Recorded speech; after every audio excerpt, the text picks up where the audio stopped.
আসসালামু আলাইকুম রহমতুল্লাহি ওবরকাতুহু। সম্মানিত দর্শক, বর্তমান সংসদে বিএনপির যে ব্রুট মেজরিটি রয়েছে, সেই ব্রুট মেজরিটি দিয়ে বিএনপি যে কোনোভাবে, অর্থাৎ যেভাবে ইচ্ছে সেভাবে সংবিধান পরিবর্তন করতে পারে।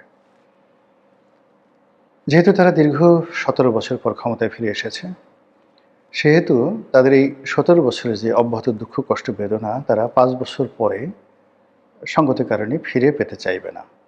আমাদের দেশের যে লোক, তাদের যে মন এবং মানসিকতা, সেক্ষেত্রে আমাদের দেশের মানুষ ৫ বছর পর পরই ক্ষমতা পরিবর্তন করতে চায়। যেমন ধরুন, এখন স্বাভাবিক একটা ইকুয়েশন, সমীকরণ, সে সমীকরণটা হলো বিএনপি ক্ষমতায় আছে, জামাত বিরোধী দলে আছে। যদি আওয়ামী লীগ না আসে, আওয়ামী লীগে না আনা হয়, তাহলে সেক্ষেত্রে আগামীতে জামাত ক্ষমতায় আসবে, বিএনপি বিরোধী দলে যাবে।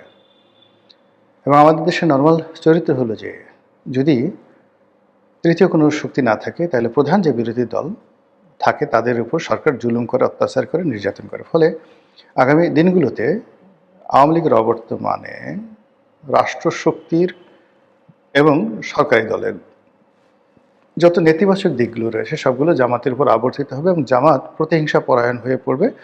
এবং জামাত যত প্রতিহিংসা, মানে জামাতের প্রতি প্রতিহিংসা পরায়ণ হয়ে পড়বে রাষ্ট্র এবং সরকার দলীয় যারা লোকজন রয়েছেন তারা। এর ফলে মানুষের সহানুভূতি জামাতের প্রতি বাড়বে এবং জামাত অব্যাহতভাবে ক্ষমতায় আসবে এবং ক্ষমতায় আসে তারা আবার বিএনপিকে ডলা দেবে। শুধু ডলা না, মরিচ বাটার মতো ডলা দেবে। এটা হলো স্বাভাবিক অবস্থা। তো সেক্ষেত্রে যে কোনো রাজনৈতিক দল আমাদের দেশে যে অবস্থা, স্বাধীনতার পর থেকে আজ পর্যন্ত সকলের মধ্যে ক্ষমতা যাওয়ার চাইতে ক্ষমতা হারানোর যে ভয়, বেদনা, কষ্ট, এটা মানুষকে তাড়া করে বেশি, প্রচণ্ডভাবে তাড়া করে। তো বিএনপি ক্ষমতায় এসেছে, এটা ভালো কথা, কিন্তু এই আনন্দ এখন আর নেই। 7 ডেজ, উইদিন 7 ডেজের মধ্যে এটা চলে গেছে। রোজার মাস বলে আমরা অনেক নেতিবাচক কথা বলছি না, বা আমরা অনেক কিছু শুনতে পারছি না, কিন্তু জাস্ট আপনি দেখবেন ঈদের বন্ধের পরে সরকারি অফিস খোলার সঙ্গে সঙ্গে সারা বাংলাদেশ কিভাবে উত্তাল হয়ে পড়ে। তো সেক্ষেত্রে বিএনপিকে প্রতি মুহূর্তে ক্ষমতা হারানোর ভয়, বেদনা তাড়া করবে।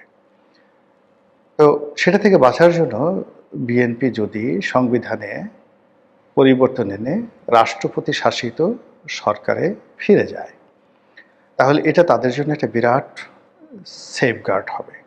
সেফগার্ড হবে এই কারণে যে এই মুহূর্তে তারেক রহমান সাহেবের যে ইমেজ, সেই ইমেজে মানে তারেক রহমান সাহেবের সাথে রাষ্ট্রপতি পদে সারা বাংলাদেশে প্রতিদ্বন্দ্বিতা করবে এরকম লোক রাজনৈতিক অঙ্গনে নেই, এমনকি আওয়ামী লীগও নেই। পরিস্থিতিটা ঠিক জিয়াউর রহমান সাহেবের প্রথম যে নির্বাচন হয়েছিল, সেই নির্বাচনে যে তিনি কর্নেল উসমানের সঙ্গে প্রতিদ্বন্দ্বিতা করেছিলেন, তখন জিয়াউর রহমান সাহেবের যে ইমেজ ছিল, ঠিক সেই ইমেজ নিয়ে তিনি তারেক রহমান সাহেব প্রেসিডেন্ট নির্বাচিত হতে পারবেন। তাহলে প্রেসিডেন্সিয়াল ফর্মে তার যদি ক্ষমতা থাকে, অন্যদিকে পার্লামেন্টে তার যদি সংখ্যাগরিষ্ঠতা থাকে, তাহলে তার অবস্থা হবে এখন ঠিক আমেরিকার প্রেসিডেন্ট ডোনাল্ড ট্রাম্পের মতো। যদি ডোনাল্ড ট্রাম্পের সিনেট কমিটিতে হাইয়েস্ট রিপাবলিকান সদস্য থাকে এবং যাকে বলা হয় কংগ্রেসে তাদের যদি সংখ্যাগরিষ্ঠতা থাকে, তাহলে তিনি যতটা শক্তিশালী, ঠিক একই রকম শক্তিশালী অবস্থানে পৌঁছে যাবে বিএনপি বাংলাদেশে। কেন এই বিএনপি এই জিনিসটা চাইবে না? দ্বিতীয়ত, যে বিএনপি ঐতিহাসিকভাবে প্রেসিডেন্সিয়াল ফর্ম অফ গভর্নমেন্টের পক্ষে। রাষ্ট্রপতি জিয়াউর রহমান সাহেবের যে উত্থান, তার জনপ্রিয়তা একজন রাষ্ট্রপতি হিসেবে, এবং বেগম জিয়াও ঠিক রাষ্ট্রপতি শাসিত সরকারের প্রতি তিনি দুর্বল ছিলেন। এবং যেই সময়টিতে রাষ্ট্রপতি শাসিত সরকার থেকে গণতান্ত্রিক ফর্মুলায় পার্লামেন্টারি ফর্ম অফ গভর্নমেন্টে সরকার শিফট করেছিল, ঠিক সেই সময়টিতে যা হয়েছিল, আওয়ামী লীগ বুঝে গিয়েছিল যে ব্যক্তিগত জনপ্রিয়তা বেগম জিয়ার সঙ্গে পেরে উঠবেন না। ফলে পার্লামেন্টে হয়তো আওয়ামী লীগের সংখ্যাগরিষ্ঠতা থাকতে পারে, কিন্তু প্রেসিডেন্সিয়াল ফর্মে পার্লামেন্টের তেমন কোনো গুরুত্ব থাকে না। এখানে সব ক্ষমতা চলে যায় রাষ্ট্রপতির হাতে, আর বেগম জিয়া রাষ্ট্রপতি হবেন। সেখানে শেখ হাসিনা ব্যক্তিগত জনপ্রিয়তায় বেগম জিয়ার কাছাকাছি ছিলেন না ওই সময়টিতে।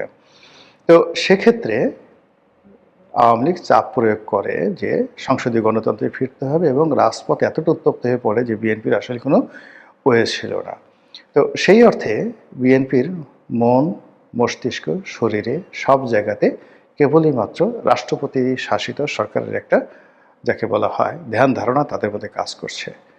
তৃতীয়ত যে পরিবেশ এবং পরিস্থিতি বর্তমানে আছে এবং আগামীতে যে পরিবেশ পরিস্থিতি তাদের আসবে, যেমন ধরুন এই মুহূর্তে শেখ হাসিনাকে যদি ধরেন, তিনি দেশের বাইরে আছেন। বাংলাদেশে তার আসা, রাষ্ট্রপতি পদে নির্বাচন করা, তারপর আবার রাজনীতিতে ফিরে আসা, এটা খুব সহজ একটা বিষয় নয়। বড়জোর এখানে আওয়ামী লীগের পুনর্বাসন, সেখানে জয় পুতুলের পুনর্বাসন, সেটাও বহু বছর সময় লাগবে। ফলে এই মুহূর্তে বিএনপির কাছে দৃশ্যমান যে শক্তি, সেই শক্তিটা হলো জামাত এবং এনসিপি। তো জামাত এবং এনসিপি গত নির্বাচনে ইসলামী দলগুলোকে শেষ মুহূর্তে এসে যে কোনো কারণে হোক না কেন তারা ঐক্যবদ্ধ করতে পারেনি। কিন্তু আগামী নির্বাচনে নয়, ঠিক দেখবেন যে আগামী 1 বছরের মধ্যে, জাস্ট 1 বছরের মধ্যে সমস্ত ইসলামিক দলগুলো একই প্ল্যাটফর্মে চলে আসবে যদি আওয়ামী লীগ না থাকে। এমনকি আওয়ামী লীগ মাইন্ডেড যে সকল ইসলামী গ্রুপগুলো ছিল, হেফাজতের যে অংশটি আওয়ামী লীগের সঙ্গে ছিল, তারাও কিন্তু জামাতের সঙ্গে যোগ দিবে আগামী 1 বছরের মধ্যে যদি আওয়ামী লীগ রাজনীতিতে ফিরে না আসে। তো সেক্ষেত্রে এই সম্মিলিত ইসলামিক দল, তারপরে জামাত, এদের যে দৃষ্টিভঙ্গি, এদের যে কর্মকাণ্ড, এদের যে জনপ্রিয়তা এবং এদের যে কট্টরপন্থী এদের যে কর্মী এবং সমর্থক, তাদেরকে মোকাবেলা করার জন্য একছত্র রাষ্ট্রীয় আধিপত্য এবং একছত্র ক্ষমতা, অনেকটা ডিকটেটরশিপ, এটা না হলে তারেক রহমান সাহেবের পক্ষে ক্ষমতায় টিকে থাকা সম্ভব নয়। দ্বিতীয়ত তাকে যেভাবে হোক না কেন আওয়ামী লীগকে পুনর্বাসন করতে হবে। আবার আওয়ামী লীগকে যদি পুনর্বাসন করতে যায়, সেক্ষেত্রে জামাত এবং অন্যান্য যারা লোকজন আছে তারা 10 হাতে সমালোচনা করবে, 10 মুখে সমালোচনা করবে, অনার সৃষ্টি তৈরি করবে, সমাজের মধ্যে জামাত আওয়ামী লীগ মারামারি হবে, বিএনপির লোক সেখানে জড়িয়ে পড়বে, থানা পুলিশ প্রশাসন এই কাজে এত ব্যস্ত থাকবে, আইন শৃঙ্খলার অবনতি হবে এবং আর একটা আনরেস্ট। এবং সেই আনরেস্টের মধ্যে যদি আবার হঠাৎ করে যে বিএনপি আওয়ামী লীগকে আনলো জামাতকে কোণঠাসা করার জন্য, কার্যত যদি পরিবেশ পরিস্থিতি এমন হয় যে সেই জামাতের সঙ্গে আবার আওয়ামী লীগের বন্ধুত্ব হয়ে গেল এবং ঠিক 80-র দশকের মতো মানে সেই জামাত আওয়ামী লীগ সব একত্র হয়ে বিএনপির বিরুদ্ধে, মানে যেভাবে এরশাদের বিরুদ্ধে নেমেছিল সেভাবে বিএনপির বিরুদ্ধে নামলো। আবার 91 পরে যেভাবে সব একত্র হয়ে বিএনপির বিরুদ্ধে নেমেছিল, ঠিক এইভাবেও আগামীতে কোনো যাকে বলা হয় একটা সমীকরণ তৈরি হয়ে যেতে পারে। তো সেই সমীকরণ থেকে বাঁচার জন্য বিএনপি তো নাকি তেল দিয়ে ঘুমাবে না।